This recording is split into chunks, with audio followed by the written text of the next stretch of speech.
Bila kita tengok Kurami, kita nampak video dia cantik, masakan dia nampak sedap, editing yang kemas, semua nampak mudah. Tapi itu bukan cerita sebenar. Cerita sebenarnya berlaku di sebalik belakang kamera. Scene yang sama, di shoot banyak kali, lighting tak jadi, kena setup lain, edit yang tak kena difikirkan semula. Dan semua tu berlaku setiap hari. Setiap hari. Kita selalu fikir kejayaan datang daripada bakat atau peluang ataupun takdir. Tapi sebenarnya kejayaan tu datang dengan lebih simple sebenarnya. Konsistensi tanpa mood.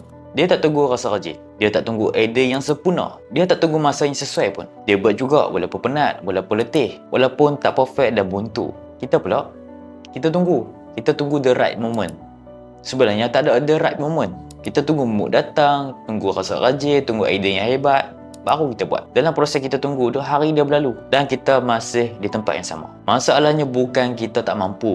Masalahnya kita tak sanggup hadap benda sama setiap hari. Sebab tu orang yang berjaya, dia tak perlukan motivasi. Dia bina sistem. Sistem yang buat kita tetap gerak walaupun kita tak nak gerak. Kalau anda nak hasil yang sama, anda tak perlu jadi dia.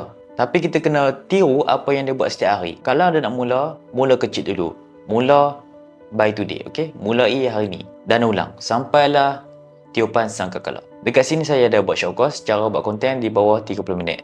Untuk orang yang tak rajin, dapatkan kelas tu dekat bio saya, okay? Tekan link tu.